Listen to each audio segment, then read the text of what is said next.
Good morning student. आज class 8 को lesson तुमसे ऑब्जेक्टिव क्वेश्चन का आंसर बता रही हूँ। आप लोग ध्यान देकर के देखेंगे और नोट्स कर लेंगे आप लोग। जैसे मान लीजिए कि क्वेश्चन नंबर 1 है मौखिक।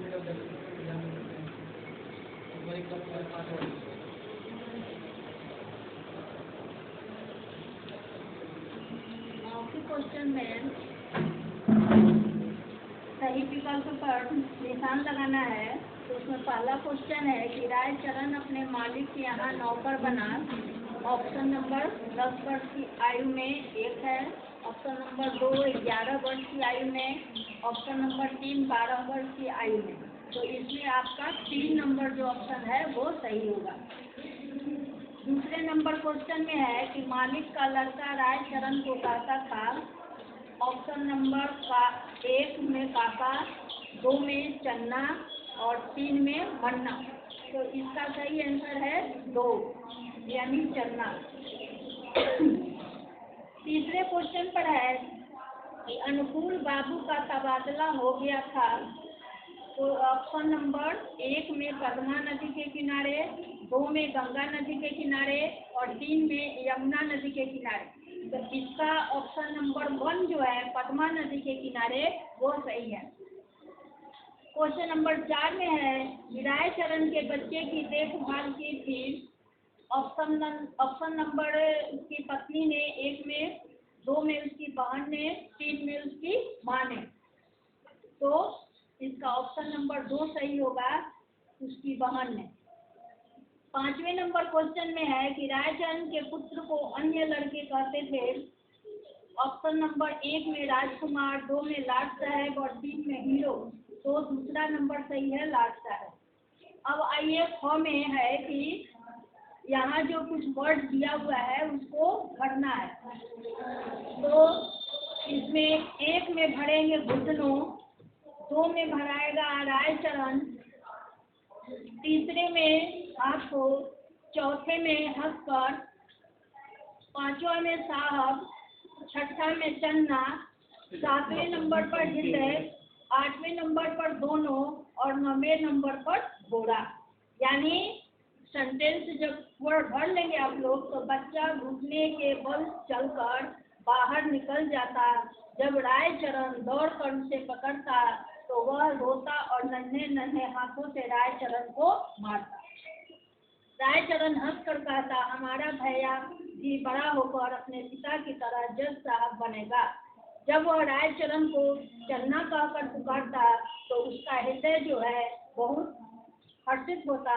वह दोनों हाथ जमीन पर टेक कर घोड़ा बनता और बच्चा उसकी पीठ पर सवार हो जाता। ये आपका क और ख हो गया। अब ग में है कि फलन के चरित्र की कोई 4 विशेषताएं को लिखना है। तो पहला विशेषता है वह तेजस्वी और चंचल बालक था। उसकी आवाज, दूसरे में उसकी आवाज अत्यंत मीठी थी।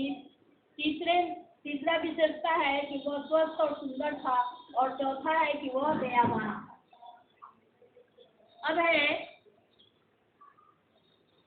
घ नंबर में क्वेश्चन आंसर है जो नोट्स तैयार हो गया है, आप लोग आकर के अपना ले लेंगे। उसके बाद है कि कुछ समानार्थी शब्द है। समानार्थी मतलब समान अर्थ बताने वाले शब्द या पर्यायवाची शब्द।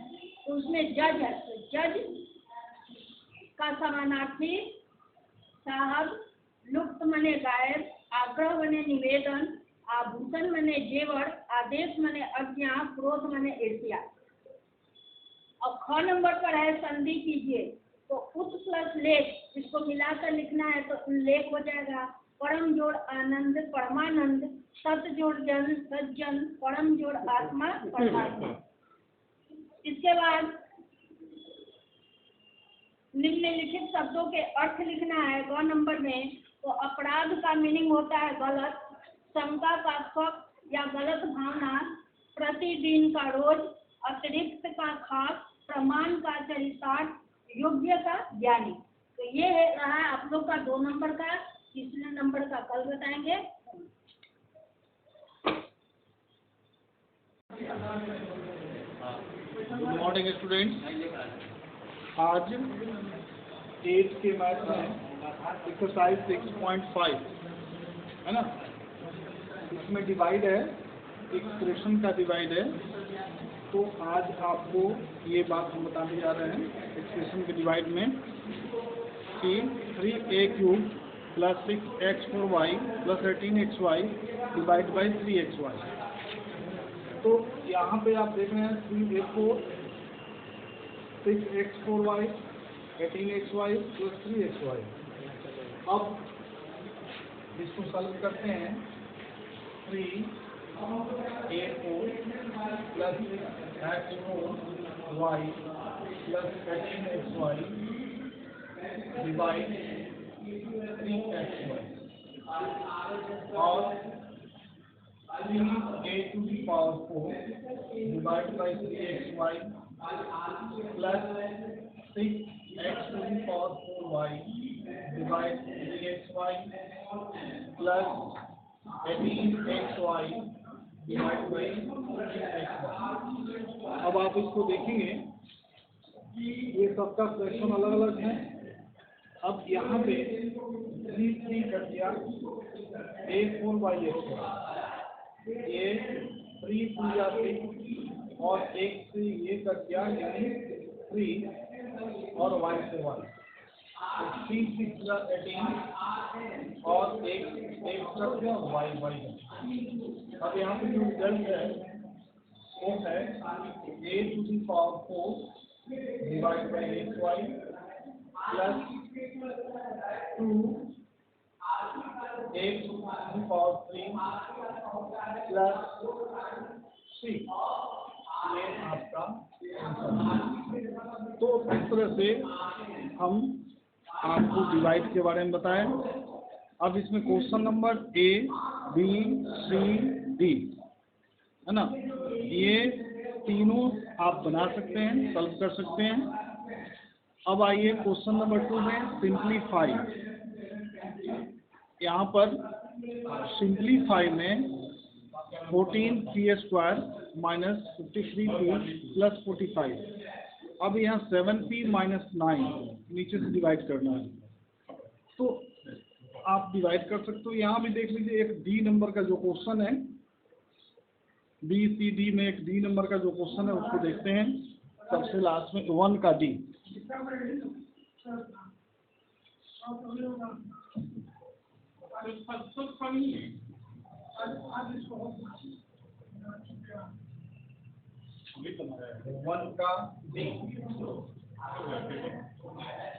वन के डी में आप देखेंगे a² + 6a, a² + 6a -72 और डिवाइड करना है a - 6 डिवाइड a - 6। अब यहाँ पर a² + 6a -72, इसको जब हम डिवाइड करते हैं a - 6, अब यहाँ देखते हैं कि a यानी a² देख रहे हैं, तो क्योंकि a से हम मल्टीप्लाई करेंगे तो हो जाएगा यहाँ पर क्या a², और फिर a में 6 से मल्टीप्लाई करेंगे तो हो जाएगा -6 देख रहे हैं। अब इसको हम माइनस कर देते हैं तो ये क्या हो जाएगा, कट हो जाएगा, और ये माइनस करते हैं तो ये माइनस क्या हो जाएगा, प्लस हो जाएगा। तो ये 6 और 6 मिलकर के 12 हो जाएगा, माइनस ऊपर से 72 नीचे उतरा। अब यहाँ आप देखेंगे कि 12a है ना, और यहाँ क्या है a है, तो प्लस 12 से 12 मल्टीप्लाई करेंगे तो 12 में a से मल्टीप्लाई करेंगे तो 12a हो जाएगा, और माइनस 12 में 6 से करेंगे तो कितना हो जाएगा, 76। अब ये माइनस और ये प्लस दोनों कट हो गए, तो आपका जो करेक्ट आंसर हुआ a + 12 हुआ। a² + 6 है -72 डिवाइड बाई a - 6, तो यहाँ पे आपका इस डिवीजन मेथड से, लॉन्ग डिवीजन मेथड से इसको हम सॉल्व कर सकते हैं। अब आइए एक और क्वेश्चन हम बताते हैं।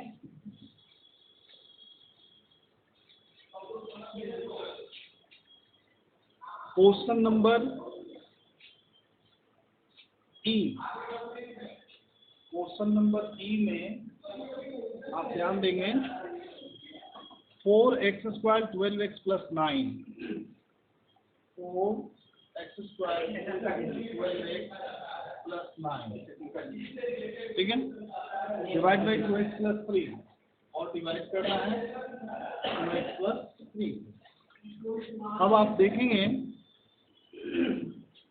कि 4x square plus 12x plus 9 और इसको डिवाइड करना है कितना से 2x प्लस 3। अब यहाँ पे 2x प्लस 3 देखना है। अब यहाँ 4x स्क्वायर हमको बनाना है और यहाँ x से मल्टीप्लाई करते हैं तो 2x से 2x मल्टीप्लाई किए तो 4x स्क्वायर हो जाएगा और 2x प्लस 3 है तो 2x में 3 से मल्टीप्लाई करेंगे तो 3 टू जा 6, ठीक है। अब इसको लेट करते हैं तो ये क्या हो जाएगा, घट जाएगा और 12x में से 6x को लेट करेंगे तो हो जाएगा 6, यहाँ प्लस 9। अब सेकंड में यहाँ 6x माना, यहाँ 2x है तो 3 टू जा 6, अगर प्लस 3 से हम मल्टीप्लाई कर देते हैं तो 3 टू जा 6x हो जाएगा और 3 टू जा 9, ये आपका माइनस करने पर दोनों कट जाएगा। तो ये आपका करेक्ट आंसर कौन हुआ, 2x प्लस 3। तो इस तरह से हम डिवीजन में बहुत सारा क्वेश्चन है, 1 में A से लेकर 8 तक क्वेश्चन है, तो जो क्रिटिकल क्वेश्चन था वो आपको हमने बता दिया। तो इस तरह से आप क्वेश्चन को सॉल्व कर सकते हैं। अब एक और देखिए क्वेश्चन नंबर 2 में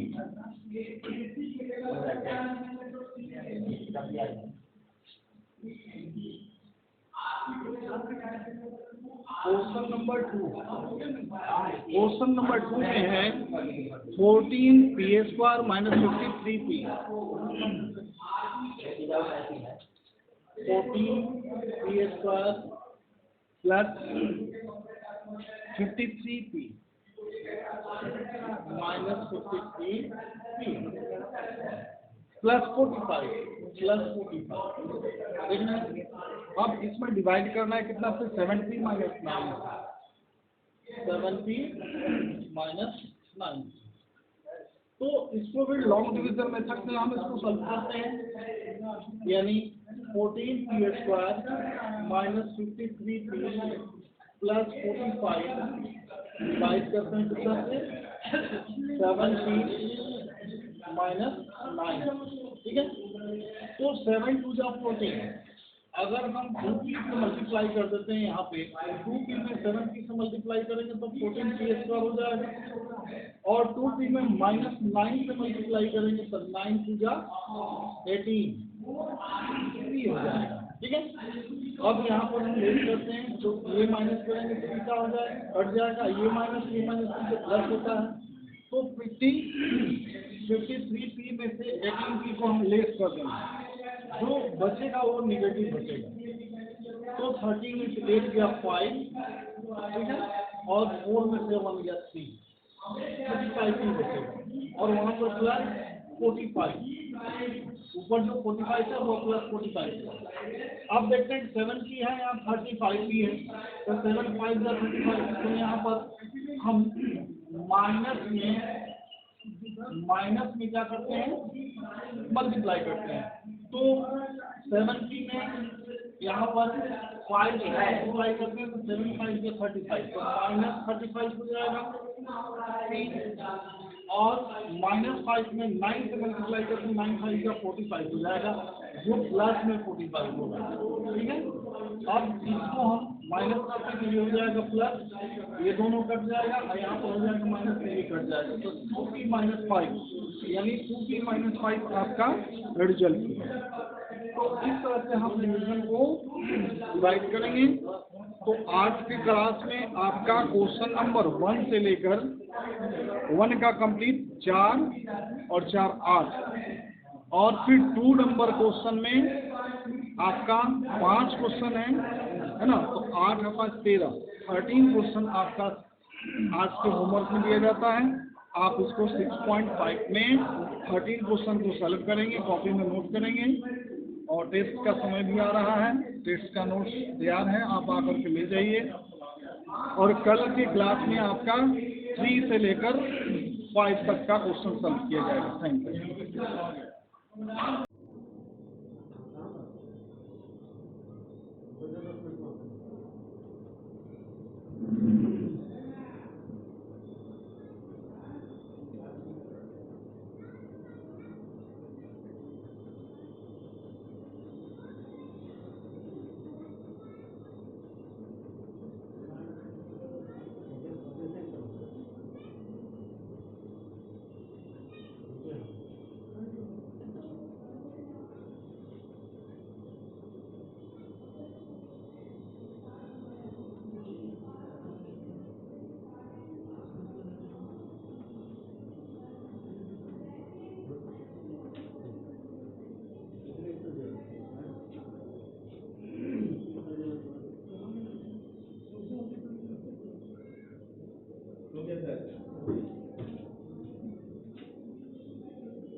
गुड मॉर्निंग स्टूडेंट। पिछले दिनों जब मैं क्लास किया था तो आपको बताया था कंबशन एंड फ्लेम। कंबशन का मतलब मैंने बताया था जलना, और फ्लेम लॉ। तो लॉ किसे कहते हैं? अगर आप सोचते हो लॉ एक कॉमन हिंदी वर्ड पर बोल रहे हैं, तो लॉ वो है जो ये फ्लेम दिखाई देता है। ये जैसे अगर आप अर्थिंग लैंप को जलाते हैं, दिया जिसको आप कॉमन भाषा में बोलते हैं, है ना, तो इसको जब आप जलाएंगे, ठीक है, तो ये क्या होगा, इसका फ्लेम बनेगा। लेकिन अगर आप कोल जला दें, जब आप कोल जलाएंगे तो कोल में आपको हीट मिलेगा, लाइट मिलेगी, but you can not have the flame. लेकिन आपको क्या नहीं मिलेगा? फ्लेम नहीं मिलेगा। तो फ्लेम जब होता है इसका मतलब है कि कंप्लीट कंबशन होता है।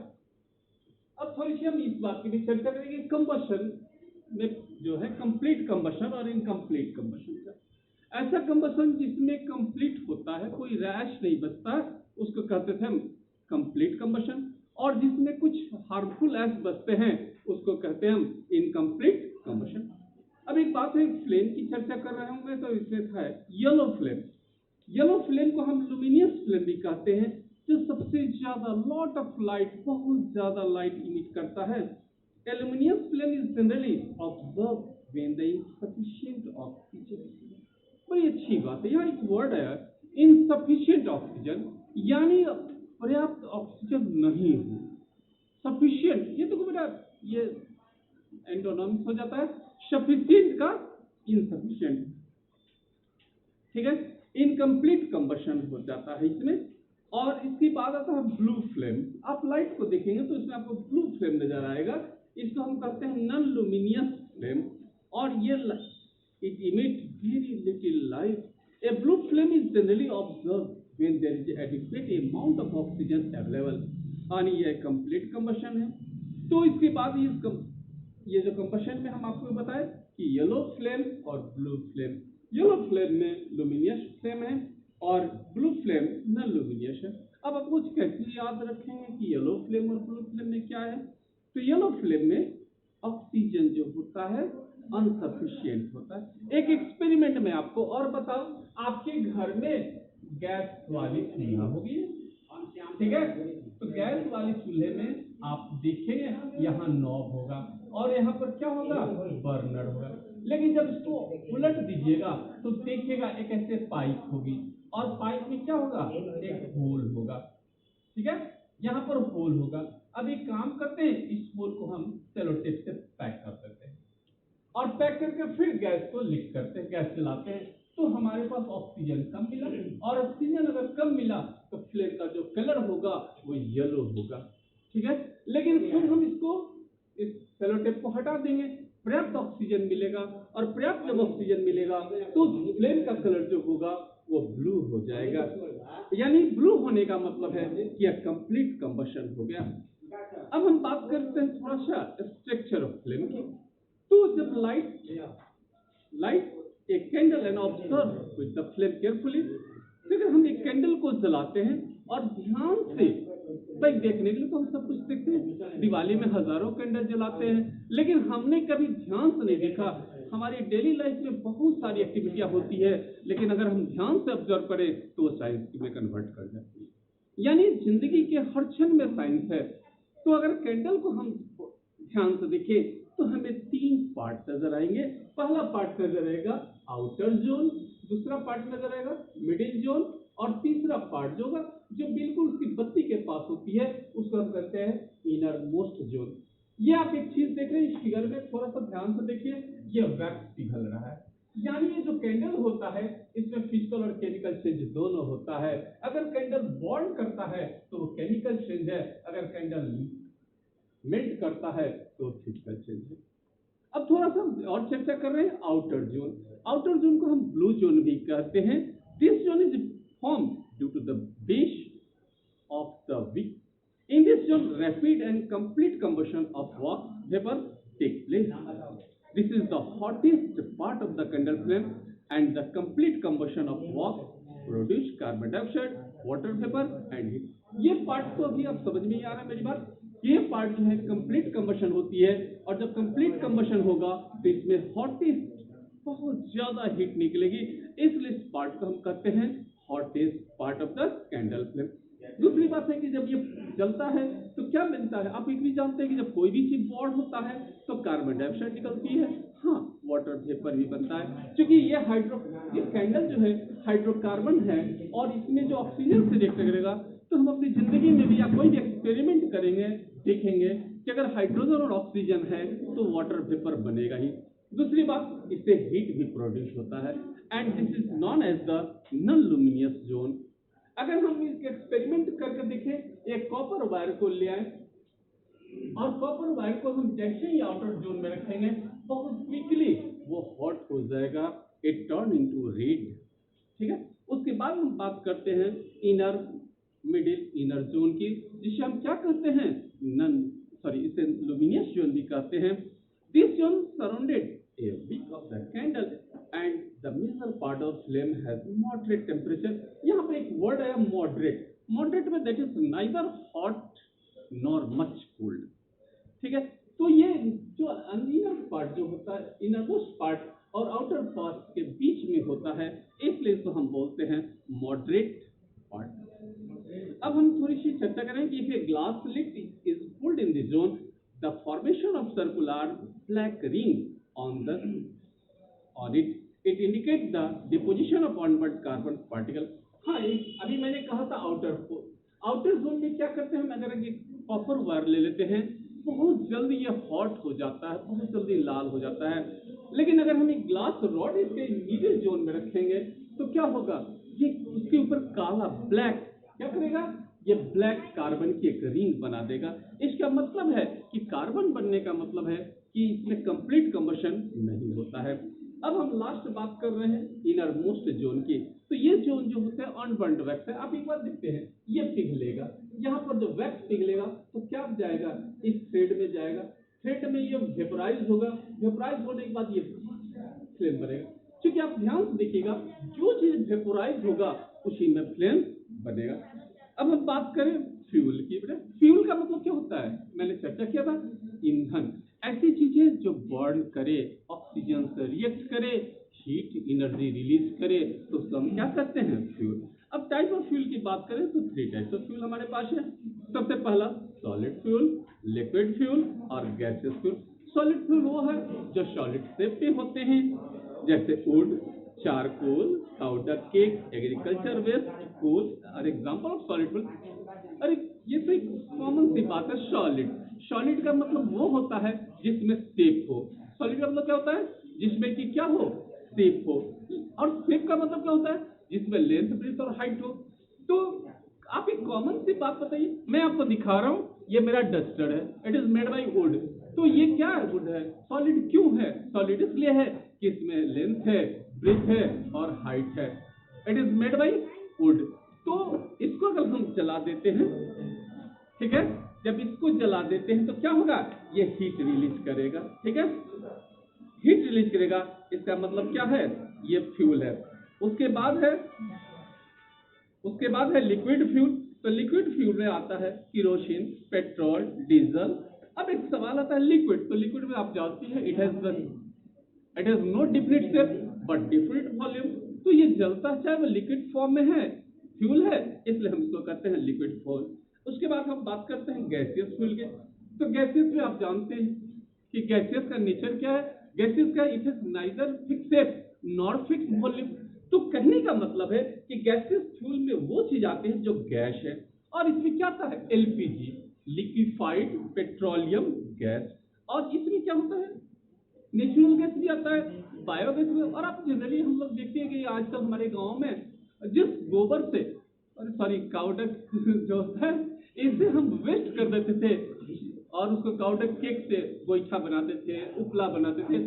आज उससे हम गोबर गैस प्लांट बना दें तो हम गैस प्रोड्यूस कर सकते हैं। और जो वेस्ट होता है उसको एग्रीकल्चर के ऊपर हम यूज करते हैं। तो ये जो पेट्रोलियम गैस है, नेचुरल गैस और बायोगैस है, they are the good example of the gaseous fuel. उसके बाद अब हम एक बात करें कैरेक्टरिस्टिक ऑफ फ्यूल। भाई एक बात मुझे बताओ, आप लोग गांव से बिलोंग करते हो और आप बताओ मैं अगर आपके घर चला गया तो क्या होगा? आप गांव में हैं और मैं आपके घर चला गया तो आप क्या कहेंगे? आपके पेरेंट्स क्या कहेंगे? सर को चाय पिलाओ। ये तो कॉमन वर्ड है कि सर को चाय पिलाओ। और उस वक्त आपके पास क्या है? काउडक केक है, गाय का गोईठा है। तो आप गोईठे को क्या करेंगे? एक टोकरी, अगर आपको बिलीव हो, अगर गांव से बिलोंग करते तो आप देखेंगे एक टोकरी गोईठा बनाए यूज करेंगे तो शायद मेरे लिए एक कप चाय बने। लेकिन अगर वही आप शहर में हैं और आपके पास एलपीजी है तो मेरी चाय बनाने के लिए मुश्किल से 2 मिनट का समय लगेगा और गैस पर आप फ्रेश चाय बना लेंगे। तो कहने का मतलब है कि कैरेक्टरिस्टिक, आखिर गोईठा, उपला या एलपीजी में क्या खासियत है? तो सबसे पहली बात है कि इसमें हीट एनर्जी ज्यादा होती है, इसकी कैलोरी ज्यादा होती है। और कोई भी चीज की यूनिट जो होती है 1 ग्राम, अगर 1 ग्राम फ्यूल को जलाने के बाद जितनी किलो जूल एनर्जी रिलीज होती है वो उसकी हम कहते हैं क्लोरोफिक वैल्यू। यानी जिस चीज की क्लोरोफिक वैल्यू जितनी ज्यादा होगी वो चीज उतना ही ज्यादा हॉट होगा। अगर आपको चार्ट में दिखा दूं, आप ये चार्ट देख रहे हैं, इस चार्ट को अगर आप देखेंगे तो आप पाएंगे कि वुड पिपलेट जो है इसकी 17 किलो जूल पर ग्राम है, कोल 25 to 33, चारकोल, भाई चारकोल वर्ड कॉमन लग रहा है, जिसको हम कॉमन भाषा में अपनी जो हम लोग आपका जनरल भाषा है जिसमें हम कहते हैं लकड़ी का कोयला, तो इसमें 35 है। काउडक केक, अभी उपला की मैं बात कर रहा था, इसमें 7 होता है, 7 kilo joule per gram. Coke ये हॉटेस्ट है, it is a kind of coal और इसमें होता है 33 kilo joule per gram. Kerosene 48 kilo joule per gram, petrol 47 kilo joule per gram, biogas 35 to 40 kilo joule per gram, LPG 50 kilo joule per gram, methane 55 kilo joule per ग्राम और hydrogen 150 kilo joule per ग्राम। अब एक सवाल आप करेंगे कि sir LPG तो 50 था, हम लोग यूज करते हैं, सर अगर हाइड्रोजन गैस का यूज कर ले हम अपने किचन में तो हमारा खाना तो बहुत जल्द बन जाएगा। सर अगर जो 1 घंटा लगता था चावल दाल और सब्जी बनाने में, ये तो शायद 10 या 15 मिनट बन जाएगा। हाँ, इसकी क्लोरोफिक वैल्यू ना देखें आप, अगर इसका क्लोरोफिक बात अगर आप किचन में हम हाइड्रोजन गैस का यूज कर लें तो शायद मेरे बर्तन ही खत्म हो जाए, क्योंकि ये इतना हाई क्लोरोफिक वैल्यू है कि खाना बनाने के बर्तन को मिनटों में ये गला देगा। अब एक और सी बात है थोड़ी सी, कि आइडियल फ्यूल किसको कहते हैं। अगर आइडियल फ्यूल की बात करें हम, तो आइडियल फ्यूल में आखिर कौन सी फ्यूल होगी जो आइडियल होगा, आदर्श ईंधन होगा। तो आदर्श ईंधन के लिए सबसे पहला बात है कि it's calorific value will high.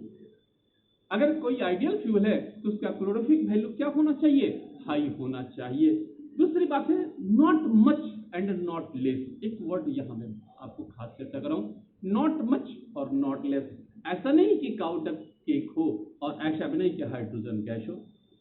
तो ऐसा होगा कि काउ डंग केक है तो भाई बिल्कुल लो है और हाइड्रोजन गैस है तो बिल्कुल हाई है, तो नहीं, उसका क्लोरोफिक मीडियम में होना चाहिए। दूसरी बात है उसकी इग्निशन टेम्परेचर जो हो लो होना चाहिए, रूम टेम्परेचर लो होना चाहिए। उसके बाद it should have the moderate rate of combustion and should release heat in control manner. ये भी बहुत बड़ी बात है कि कंबशन रेट जो होना चाहिए वो मॉडरेट होना चाहिए और इससे जो हीट निकले वो कंट्रोल में होना चाहिए। क्योंकि पिछले क्लास में मैंने कहा था fire is a good servant but bad master. अगर फायर कंट्रोल में नहीं होगा तो हमें वो कंट्रोल में कर देगा, नहीं कंट्रोल में करने का मतलब हमें बर्बाद कर देगा। और फायर अगर कंट्रोल में होगा तो हम जैसे चाहे तो यूटिलाइज कर सकते हैं।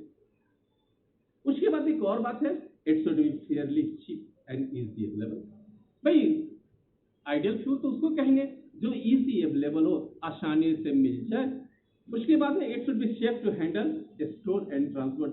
बहुत अच्छी बात है, इसको सेव करने में हमको क्या हो, हैंडल हो, सेफ टू हैंडल हो, अब आसानी हो। स्टोर और ट्रांसपोर्ट की बात करें, मान लो आप लोग नहीं जानते, अगर आपके फादर से या ग्रैंडफादर हो तो बताएंगे कि जब ये बरसात का मौसम है, जब बरसात का मौसम आता था तो गांव के लोग पूरे एक रूम में लकड़ी जमा कर लेते थे। क्यों भाई, क्योंकि 3 महीना बरसात होगा और उस लकड़ी का यूटिलाइज करेंगे। लेकिन आज 3 महीने के लिए हम मात्र 2 गैस सिलेंडर रख लें तो 3 महीने हमारा खाना आसानी से बन जाएगा। तो यानी इसमें ट्रांसपोर्ट में आसानी होनी चाहिए, स्टोर में आसानी से। और सबसे बड़ी बात है it should not cause pollution on burning, यानी ये जलकर पॉल्यूशन पैदा नहीं करना चाहिए। ठीक है, तो आइडियल फ्यूल में हम बात करते हैं एलपीजी की, यानी लिक्विफाइड पेट्रोलियम गैस है जो आइडियल फ्यूल के प्रॉपर्टी को फॉलो करता है और इसलिए हम एलपीजी को क्या करते हैं, आइडियल फ्यूल मानते हैं। एक बात है हाइड्रोजन को क्यों नहीं, हाइड्रोजन में भी एलपीजी की सारी प्रॉपर्टी है बहुत अच्छी बात है, लेकिन उसकी हाईएस्ट क्लोरोफिक वैल्यू है जिसके कारण हम अगर यूटिलाइज करें, मैंने अभी जस्ट चर्चा की थी आपसे कि अगर यूटिलाइज करें तो ये हमारे यूटेंसिल जो कुकिंग यूटेंसिल है उसको ही गला देगा। अब दूसरी बात है थोड़ी सी चैप्टर है कि थोड़ी सी पार्ट है हार्मफुल इफेक्ट ऑफ कंबशन।